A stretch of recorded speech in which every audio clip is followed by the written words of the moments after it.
नमस्कार दोस्तों, स्वागत है आपका रिंकेश प्राइम चैनल में। दोस्तों आज हम लोग एक गुणकारी विटामिन के बारे में समझने वाले हैं जिसका नाम है विटामिन ई।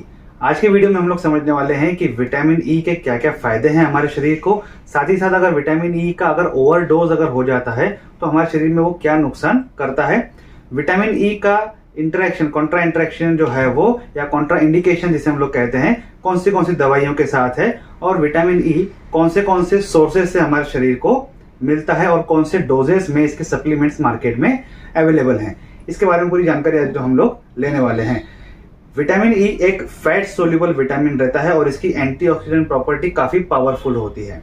ठीक है, मैंने जैसे पहले के वीडियोस में भी आपको क्लियर किया है कि जब एक ऑक्सीडेशन होता है एक सेल्स का, मतलब क्या होता है कि अगर मान लीजिए आप एक अचार का डब्बा अगर आप ओपनली अगर कहीं रख देते हैं तो उसमें जो ऑक्सीजन या फिर एयर पानी वगैरह थोड़ा सा चला जाता है तो वो थोड़ा सा खराब होने लगता है, वो अचार में से स्मेल आना शुरू हो जाता है, उसका ऑक्सीडेशन होना शुरू हो जाता है। उसी तरीके से हमारी जो सेल्स रहती हैं, जो हमारे छोटे छोटे शरीर में जो सेल्स होती हैं जिससे हमारे शरीर का निर्माण हुआ है, उस सेल्स में अगर ऑक्सीडेटिव स्ट्रेस अगर बढ़ जाता है तो उसकी वजह से एंटीऑक्सीडेंट का इस्तेमाल किया जाता है, या फिर हमारे बॉडी में जो एंटीऑक्सीडेंट डिफेंस मैकेनिज्म रहता है वो अपना वर्कआउट करता है। लेकिन अगर इसमें अगर बैलेंस अगर बिगड़ जाता है तो ऑक्सीडेटिव स्ट्रेस बढ़ जाता है, जिसकी वजह से सेल्स डैमेज होना शुरू हो जाते हैं और एक क्रॉनिक कंडीशंस का निर्माण होता है। तो ऐसा न होने के लिए विटामिन ई के अंदर जो एंटीऑक्सीडेंट प्रॉपर्टी रहती है ये काफी ज्यादा कारगर रहती है इस कंडीशन में। तो यही उसका पहला बेनिफिट है, एंटीऑक्सीडेंट प्रॉपर्टी।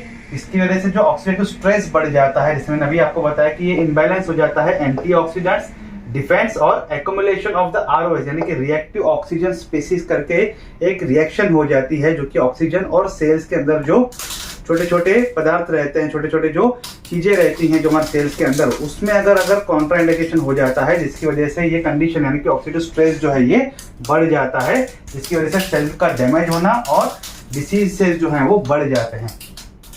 ये हार्ट डिसीजेस के फैक्टर जो है, रिस्क फैक्टर जो है, उसे भी कम करने में योगदान देता है, जो कि इसका दूसरा फायदा है।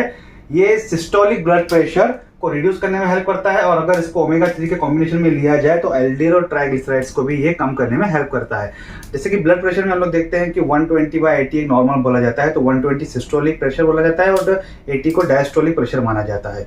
ठीक है, तो इसके बारे में हम लोग, मैंने जो हमारा जो ब्लड सर्कुलेशन के ऊपर जो मैंने टॉपिक बनाया हुआ है, जो हार्ट के ऊपर टॉपिक बनाया हुआ है, उसमें मैंने इसके बारे में डिटेल जो है वीडियो कवर किया है, वो आप चैनल विजिट करके देख सकते हैं। तो जो सिस्टोलिक प्रेशर है इसे वो रिड्यूस करने में हेल्प करता है विटामिन ई, और इसको अगर ओमेगा 3 के साथ अगर दिया जाए तो जो हमारे शरीर में बैड कोलेस्ट्रॉल रहते हैं, जैसे कि ट्राइग्लिसराइड, एलडीएल, वीएलडीएल, इन्हें कम करने में ये काफी ज्यादा अपनी हेल्प देता है। तीसरा हम देखते हैं कि NAFLD यानी कि non alcoholic liver fatty disease. Non alcoholic मतलब क्या, ऐसे व्यक्ति जिनके अंदर या तो उन्होंने कभी अल्कोहल लिया नहीं है, या फिर लिया भी है तो बहुत ही कम मात्रा में, लेकिन इतनी कम मात्रा में लेने के बाद भी उनकी जो लिवर में है उसमें फैटीनेस जो है वो बढ़ जाता है, फैटी डिपॉजिट बढ़ जाता है, और वो उनके ब्लड टेस्टिंग में दिखता है। ब्लड टेस्ट में जब लिवर फंक्शन टेस्ट जब होती है तो उसमें SGPT SGOT होता है। ठीक है, तो वो SGPT SGOT की अगर लेवल इंक्रीज हो रही है, आप अल्कोहल नहीं भी ले रहे हो या फिर आपने बहुत कम मात्रा में जिंदगी में अल्कोहल लिया, या फिर मान लीजिए कोई हफ्ते में एक बार लेता है, 15 दिन में एक बार लेता है, तो भी उसके शरीर में होता है, क्योंकि उसको वो एब्सॉर्ब नहीं करता है, उसका लिवर, उसके लिवर को उसकी हैबिट नहीं रहती है। तो उस कंडीशन ऑफ पेशेंट को कहा जाता है non alcoholic fatty liver disease के पेशेंट, जिसे कहा जाता है। उनमें विटामिन ई हेल्प करता है कि ये जो फैटी एसिड डिपॉजिट हुआ है उसे रिड्यूस करने में ये विटामिन ई उन व्यक्तियों में काफी ज्यादा हेल्प करता है। मैंने डिस्मेनोरिया क्या होता है, काफी पेनफुल मेंस्ट्रुएशन जिसको होता है, या फिर जासन जैसे कि जो फ्रीक्वेंट पेन होता रहता है, सीवियर पेन। किसी लेडीज को ऐसा रहता है कि हर महीने जो पीरियड आते हैं उसमें इतना पेन होता है, हर महीने उनको पेन होता है, और वो काफी क्रैम्प्स होना शुरू हो जाता है, सीवियर पेन होना शुरू, जो कि उन्हें बियर नहीं होता है, सहन नहीं कर पाते हैं। तो इस तरीके के पेन्स को, या फिर इस तरीके के मेंस्ट्रुएशन क्रैम्प की वजह से जो आता है, उसे कम करने में विटामिन ई काफी ज्यादा अपना योगदान देता है। स्किन हेल्थ, तो जैसे हम देखते हैं कि आजकल कई ऐसे प्रोडक्ट्स हैं जिसमें हम देखते हैं कि स्किन के कैटेगरी ऑफ जो ट्रैक्स है, जो प्रोडक्ट्स हैं, क्रीम्स वगैरह हैं, उसमें आपको देखने को मिलेगा कि ये विटामिन ई सप्लीमेंट्स के साथ है, विटामिन ई एनरिच्ड है। तो विटामिन ई के काफी ज्यादा योगदान रहते हैं हमारे सेल्स, जो स्किन के सेल्स है उसे हेल्दी रखने के लिए, और ये एजिंग ना होने के लिए भी हेल्प करता है, और स्किन के जो सेल्स है उसे काफी ज्यादा नरिशमेंट देता है और उसके अंदर जो कोलाजेंस रहते हैं जो कि स्किन की इलास्टिसिटी को मेंटेन करते हैं, जो स्किन में इलास्टिसिटी रहती है तो उसे मेंटेन करने का काम विटामिन ई काफी ज्यादा अपनी हेल्प देता है। और साथ ही साथ जो एक्जिमा नाम की एक कंडीशन रहती है, स्किन डिसऑर्डर, जिसमें काफी ज्यादा खाज वगैरह, खुजली वगैरह होती है, उसको रिड्यूस करने में भी हेल्प करता है। हालांकि इस पे अभी भी स्टडीज चालू हैं। कॉग्निटिव हेल्थ, कॉग्निटिव हेल्थ का मतलब क्या होता है कि मेरे लाइफ में कुछ हादसा हो या फिर मैं रोज जो कुछ ना कुछ चीजें जो देख रहा हूँ तो वो मेरे दिमाग में जो स्टोर हो जाती हैं, एक जगह पे हमारे प्रिजर्व हो जाती हैं। तो कभी मुझे याद करना हो तो याद आती हैं, या फिर हमारे बचपन में किसी के बारे में याद करना है, कोई भी चीज रहती है जो याददाश्त के ऊपर रहती है, उसे कहा जाता है कि हमारे ब्रेन का कॉग्निटिव हेल्थ।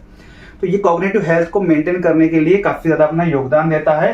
ये proper daily dose help you protect against the cognitive declining. यानी कई लोग बोलते हैं ना, हाँ 4 साल पहले कुछ हुआ था, थोड़ा हल्का हल्का याद आ रहा है, तो ये कॉग्निटिव हेल्थ डिक्लाइन होने के कारण बनते हैं।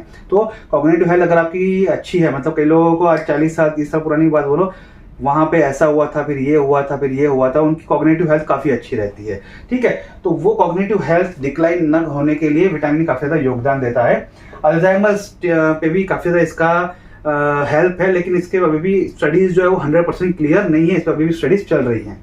ओल्डर्स डिसऑर्डर्स है, मतलब देखो ओल्ड पेशेंट जब होता है तो उसे न्यूट्रिशन की जरूरत रहती है, तो खास करके विटामिन ई की सप्लीमेंट्स की जरूरत रहती है, क्योंकि उसका शरीर जो है वो जो चीजें खा रहे हैं उसमें विटामिन ई उनका पूरा होता नहीं है और उन्हें एनर्जी के लिए जरूरत रहती है। खास करके उस शरीर में जो काफी ज्यादा बीमारियां होती है उसकी वजह से इन्फ्लेमेशन हो जाते हैं, तो वो इन्फ्लेमेशन को कम करने के लिए इसकी जरूरत रहती है विटामिन ई की। और साथ साथ जो इम्यून फंक्शन है उसे इंप्रूव करने के लिए विटामिन ई की ओल्डर एज में काफी ज्यादा जरूरत रहती है, उस एज में ये काफी ज्यादा हेल्पफुल बनता है।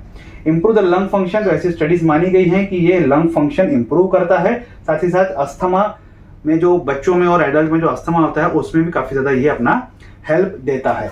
ओवरडोजिंग अगर इसको कर लेते हैं, ज्यादा क्वांटिटी में खा लेते हैं, देखो ओवरडोजिंग बहुत रेयर है विटामिन ई का, क्योंकि विटामिन ई के जो सप्लीमेंट्स या फिर जो हमारा जो न्यूट्रिशन हम लोग जो रोज खा रहे हैं उसमें बैलेंस हो जाता है ऑन एन एवरेज। ठीक है, लेकिन जो लोग सप्लीमेंट्स लेते हैं या फिर जिनको सप्लीमेंट्स लेने की आदत है वो कभी कभी ज्यादा अगर ले लेते हैं, या फिर कोई फूड ऐसा है जो उनको पसंद है जिसमें विटामिन ई एनरिच है, वो ज्यादा खा रहे हैं, तो कभी कभी ओवरडोज होता है। इसकी वजह से प्रोस्टेट कैंसर और रिस्क ऑफ ब्लीडिंग, जो ब्लीडिंग हम लोग कहते हैं इंटरनल ऑर्गन ब्लीडिंग होना, बाहर जो कुछ लग गई चोट तो खून बहते जाना, रुकना नहीं, वो रिस्क जो है वो बढ़ जाते हैं। मेडिकेशन इंटरेक्शन, ऐसी कौन सी दवाइयां हैं जिसके साथ ये इंटरेक्ट नहीं कर पाता है या फिर कॉन्ट्रा इंडिकेटेड रहता है, तो जो दवाइयां हमारा खून पतला करती हैं, मतलब जो हम देखते हैं कि जो स्टैटिन्स कैटेगरी के दवाइयां रहती है जो बीपी पेशेंट को दी जाती है, जिनका खून बहुत गाढ़ा होता है जिसकी वजह से उनका बीपी बढ़ा हुआ रहता है, तो उनका जो खून है जो पतला करने के लिए दी जाती हैं, तो वो एंटीकोएगुलेंट्स, एंटीप्लेटलेट्स, स्टैटिन्स, नियासिन, ऐसी दवाइयां जो कैटेगरी हैं उसे उन पेशेंट में ये कॉन्ट्रा इंडिकेटेड है, मतलब वो उसके साथ वो पचती नहीं है जल्दी से, ठीक, कुछ ना कुछ नुकसान करती है। साथ साथ जिसका कीमोथेरेपी या रेडियोथेरेपी चालू है कुछ कैंसर पेशेंट्स का, उसमें भी विटामिन ई लेना सही नहीं है। Food that contain the vitamin, ऐसे कौन से खाद्य पदार्थ हैं जिसमें विटामिन ई अवेलेबल है? एक तो व्हीट जर्म ऑयल है, ड्राई रोस्टेड सनफ्लावर और ड्राई रोस्टेड एलमंड, जो सनफ्लावर के जो बीज आते हैं उनको थोड़ा हल्का सा रोस्ट कर लीजिए, खाइए, एलमंड को हल्का सा रोस्ट कीजिए, उसे खाइए। ठीक है, व्हीट जर्म ऑयल आपको मिल जाएगा, वो आप ले सकते हैं। कौन सी सब्जियों में ये मिलता है? एक तो स्पिनेच, ब्रोकली और टोमेटो। तो स्पिनेच और ब्रोकली को अगर आप बॉइल करके अगर कच्चा कैसे खा रहे हैं तो उसमें विटामिन ई का जो फायदा है वो ज्यादा मिलता है आपको। टोमेटो वगैरह हम रेगुलर खा ही रहे हैं। फ्रूट्स कौन से अवेलेबल है? एक तो कीवी है और एक मैंगो है, जिसमें फ्रेश चीजें अगर ये खा रहे हैं हम लोग जो ऑर्गेनिक तरीके से हैं तो उसमें अच्छा एक न्यूट्रिशन जो है हमें मिलने के चांसेस रहते हैं। तो जो डोजेस विटामिन ई के मार्केट में अवेलेबल हैं वो है 200 mg एंड 400 mg। कई बार लोग बोलते हैं कि 800 mg अवेलेबल है, पर ठीक है 200 और 400 mg की ही बात करते हैं। 200 mg एक रेगुलर डोज है जो कि रिकमेंडेशन से ही आपको लेना है। 400 mg ये स्पेशल कंडीशन में दिया जाता है ताकि पेशेंट्स की जो विटामिन ई की कमी है वो पूरी हो सके। साथ ही 200 mg भी अगर आप ले रहे हैं तो ये आपके लिए कंडीशन है कि आप सप्लीमेंट्स अगर ले रहे हैं तो न्यूट्रिशनल गाइडेंस लीजिए और अपने डॉक्टर से कंसल्टेशन करने के बाद ही कोई भी दवा लीजिए। मेरे इस चैनल पे कई और वीडियोस भी हैं, जैसे कि हम देखते हैं कि आंखों के ऊपर, हार्ट के ऊपर, हड्डियों के ऊपर और भी कई हेल्थ कंडीशंस हैं, हेल्थ डिसीजेज हैं, उसके ऊपर मेरे वीडियोस ऑलरेडी अवेलेबल हैं, वो चैनल आप विजिट करके देख सकते हैं। आज का टॉपिक यहीं तक था। आई होप आपको आज का वीडियो अच्छा लगा होगा। वीडियो अच्छा लगे तो लाइक और शेयर जरूर कीजिएगा। अगर आप कोई कमेंट है तो कमेंट बॉक्स में कमेंट कर सकते हैं। मुझे चैनल को सपोर्ट करने के लिए प्लीज सब्सक्राइब कीजिए।